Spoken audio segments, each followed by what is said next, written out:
Hi again, everybody. We're going to take a brief trip through the Mexican War today. And it's called the Mexican War, Mexican-American War. Obviously, the Mexicans call it the War with America. Every war has a million different names. This is what has historically been called the Mexican-American War or the Mexican War. Obviously, it is a war fought with Mexico. And it's fought for reasons that we talked about in our last episode, when we talked about John Tyler on his way out the door, making sure Texas got annexed to the United States. So, if you remember, this dark green part here was the Republic of Texas. It had seceded from Mexico. They fought a war. There was a treaty signed under duress by the Texans and Antonio Lopez de Santa Anna, the commander of Mexican forces. Then the Mexicans said, well, we're not going to observe that treaty because it was signed under duress. And Texas default became a country. The United States recognized Texas. France recognized Texas. A few other countries recognized the new Republic of Texas. And what you see is the light green area is disputed territory, where the Texans said, this belongs to us. The Mexicans said it didn't. But it is all what the Texans are going to claim is theirs. Now, what's going to trigger the Mexican War is that in 1844, the United States is going to annex Texas. And Texas is going to become part of the United States, including the light green stuff. Mexico is very angry about this. So, James K. Polk comes into office in March of 45. Polk decides to send American troops down to this disputed region of what is now American territory. And he sends them into the light green area, going down towards the Rio Grande River. He does it, many historians say, intentionally to trigger a response from Mexico. He wants a war with Mexico. He wants to settle this. Remember, Polk's whole thing is manifest destiny. He don't just want Texas. He doesn't just want the light green part. He wants all of this Mexican territory going all the way over to the Pacific Ocean. And he's hoping that if he can get the Mexicans to launch an attack, it will give him a reason to go to Congress and say, I need a declaration of war. I don't know how this happened, but we've been attacked, and clearly we must defend ourselves. That response comes in 1846. Mexico does attack American forces across the Rio Grande on what they believe is their territory, and the Mexican War commences. Now, we are not going to spend a lot of time on the X's and O's of the Mexican War, as fascinating as they are. But basically, here's St. Louis, Missouri. Fort Leavenworth, Kansas, was kind of the furthest west outpost of the 1840s. The United States Army begins its quest from Leavenworth under a general named Phil Kearny. And the American forces work their way out into what is today Colorado, then south towards what is today Santa Fe, New Mexico, Albuquerque, and then down towards what is the present Mexican border. Another American force fights out of San Antonio. And then along the border here is a guy we'll talk about named Zachary Taylor, who is going to command all the American forces going south. And Zachary Taylor is going to be kind of seen as one of the two big heroes of the Mexican War. And we'll talk more about him in a little bit. A separate army under Winfield Scott. Now, you might remember we talked about Winfield Scott a while ago in the War of 1812. Winfield Scott was part of those fights around Niagara Falls. All the way back in the War of 1812, when we're regaining independence from Britain, 30 years later, this cat is back all the way down in Mexico fighting. So he's fought in Canada, he's fought in the United States, he's fought in Mexico. He's like the NAFTA general. Winfield Scott's army embarks aboard U.S. Navy ships in New Orleans, and they fight their way down to Matamoros, Tampico, and then finally to Veracruz. The Battle of Veracruz ends up being one of the great big battles of this war. The American Navy gunships lay siege to the port. They wreck a lot of the defenses, and the American troops make their first amphibious landing in U.S. history. We have this massive amphibious landing on small boats into Veracruz, build up our forces, and then fight all the way into Mexico City, CDMX, right? Once the American forces get to Mexico City, it's really going to put this thing in endgame. Now, among the players, among the people who are part of this, among the Americans who are part of this battle, General Zachary Taylor builds a huge reputation as a hero general who wins a war. Winfield Scott further builds his reputation as a hero of the War of 1812 and a hero of this war with Mexico. This is Zach Taylor right here. This is Winfield Scott, old fuss and feathers right here. And then underneath them are a lot of younger officers who are in their early 20s, mid-20s, late 20s, early 30s. A bunch of young guys in the 1840s who are experiencing war for the first time, and it's going to shape how they view war. Among these guys are a young guy named, right above my head, Robert E. Lee, who you've probably heard of. Another guy named George Meade, who you haven't, but when we get to a place called Gettysburg 20 years later, you will. Ulysses S. Grant, who's pictured right here about the time of the Mexican War, and surely you've heard of Ulysses S. Grant. James Longstreet, Thomas J. Jackson, who will better be known by his nickname Stonewall. Most of the important generals of the American Civil War from 1860 to 1865 get their start in the Mexican War back in 1846 to 1848.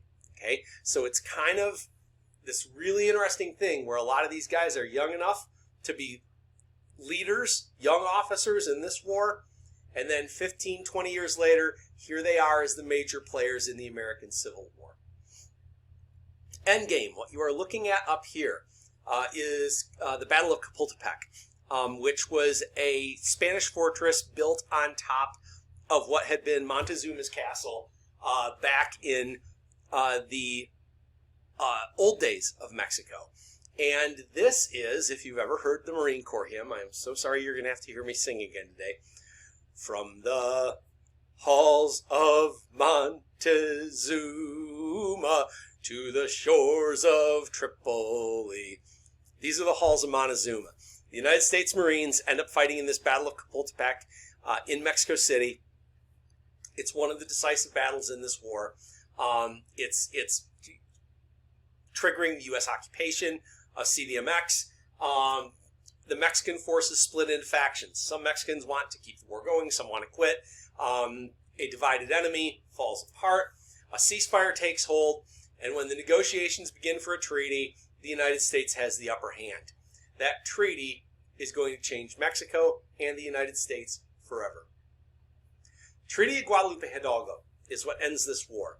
The border is fixed at the Rio Grande. You guys remember this was kind of the original Texas, right? This was the Republic of Texas. And they were claiming all of this and this stuff down here. Well, now the Rio Grande is indeed the southern border of what will become the state of Texas. And Texas will take the shape that you kind of know it as today. In addition, all of this land up here that's going to be California, New Mexico, Arizona, Nevada, Utah, parts of Colorado, all of that goes to the United States in the Treaty of Guadalupe Hidalgo. Citizens in these territories, people who lived in these territories, and there were lots of people. American Indian nations, there were Mexican citizens who lived in there. Everybody who lived in these areas was given a choice. You may leave your homeland and remain a citizen of Mexico, or you may stay in your homeland and become an American citizen with full rights, unless you're Native American. Then further on, we're just going to talk about this briefly. This part here, down here to Paseo del Norte, that gives you what is kind of the present south border of Arizona and New Mexico. This comes in what's called the Gadsden Purchase a couple years later. And between the Treaty of Guadalupe Hidalgo, a deal with Great Britain that gets us the Oregon Territory, which will become the states of Oregon, Washington, and bits of Idaho. And then the Gadsden Purchase in the 1850s. This fixes the borders of the continental United States to what you know it as today. So finally in this class, the United States has the shape that it does today. It has the territories it does today by this point in history. Now, that's the immediate effects. The immediate effects are taking over this land. The second order effects are far more interesting, and the reason we care about the Mexican War in the first place. Number one, slavery. Okay? With Texas, now part of the United States, the question becomes, will it be slave or free? All right? And Texas is a slave state, right? That's why the Texans, the Americans, snuck into that land in Mexico, and that's why they wanted their independence, is because Mexico did not have slavery and the Texans wanted to own slaves. Texas becomes a slave state. The really big question becomes, holy cow, what do we do with all this other land that we got in the treaties? What happens to that? Okay, now, is it going to be slave or free? A congressman by the name of Wilmot adds a rider, and I want to say, actually I don't want to say where Wilmot was from. I think he was from Pennsylvania, but I could be wrong. Wilmot enters a little, addendum or amendment into a law and says, okay, we're going to do all this, fine, but slavery is going to be banned in this new territory. Just like we did with the Northwest Territory back in the pre-Constitution days, slavery will be banned in the new territory. Wilmot's proviso fails, but the Wilmot proviso really starts the argument. Should this land be slave or free? And as you look down here, you can see the balance of slave and free states they had tried to keep really even. And before the Mexican War, it's 13-13. And again, why do we care about that? Because in the Senate, it keeps either the slave states or the free states from having too much power. And both sides kind of want to keep that balance going because they don't want the other side to get the upper hand. And so when we get to 1846, all heck is going to break loose by the end of the Mexican War, when Texas comes in as a slave state, when you're going to have these other states coming in. What is going to happen? What is going to be the outcome? The other major second order effect here deals with native nations. There are scores of native nations within this territory that is taken. Okay? And a lot of these are names of native nations that you are familiar with, like the Navajo, the Apache, the Comanche, the Pueblo, the Maricopa, the Mojave, Yavapai, Yuma, Pima. A lot of these nations now who had basically been coexisting with the Mexicans pretty well since the Pueblo Revolt, all of a sudden they're in a country that doesn't interact with them well at all. Many of them are fiercely opposed to American rule, but they are also not going to leave their ancestral homelands. The self-sufficiency of Mexican populations and Native American populations who lived in these areas are going to take serious blows. This is going to be a whole nother form of racism that we're going to find entered into the American experiment at this time. Why do we care about all of this? All of it, every bit of it, sets the stage for the American Civil War. Okay? And to talk about that just a little bit more is our old friend Angry Mom. Karen, thank you for joining us.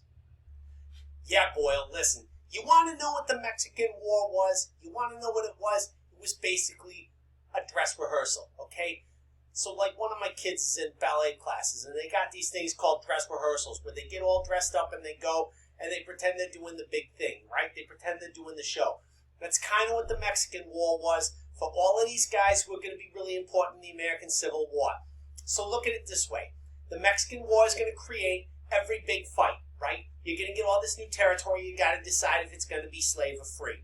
Then you got all these guys who are learning how to fight. Some of them are from the north and some of them are from the south. This is how they're going to learn to fight in the Civil War.